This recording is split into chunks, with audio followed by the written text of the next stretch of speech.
siguro bago mag-alas 10 ng gabi, ay nakausap po tayo ng Pangulo, kasama po natin si Secretary Dave Gomez, at ipinaalam sa atin kung pinaka-update pagkat sa pagkakahuli ito kay dating Congressman Salto.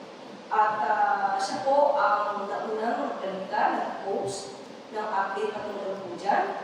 At of course, ang karamdaman ng Pangulo, bilang siya po ang naging namuna sa pagpapaimbestiga ng mga anomalya sa flood control projects. Although wala pa po inaakusahan ng Pangulo, wala inaakusahan ang gobyerno kung sino ang guilty o not guilty.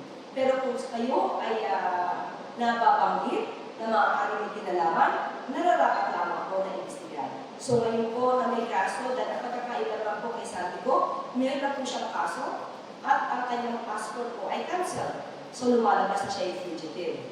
So isang fugitive dapat naman po mahuli at sa Pangulo ng Pangulo, nalalaman niya na isang fugitive ay maaari na maibalik sa Pilipinas. Maganda po balita yan. Was he happy considering that Zaldico is one of the big fish sa flood control na na-arrest na siya? Definitely.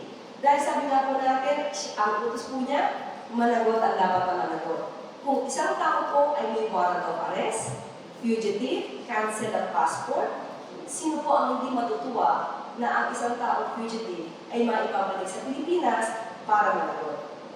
Just a quick follow-up on the same topic. How prepared is the President considering that before Zaldico's arrest, Zaldico is dragging the President's name into the flood control anomaly saying na siya yung mastermind?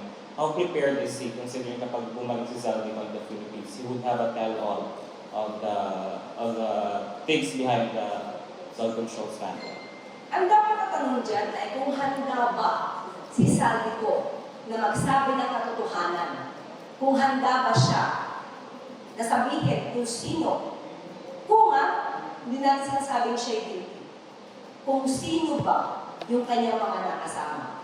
Ang Pangulo, ulitin po natin, ang siyang nagsimulang magpa-imbestiga ng maanomalyang flood control projects. Siya ang namunang magpa-imbestiga ng di umanong korupsyon. Ang Pangulo ay handang makinig sa lahat ng maaaring sabihin ng mga taong involved at dapat na managot sa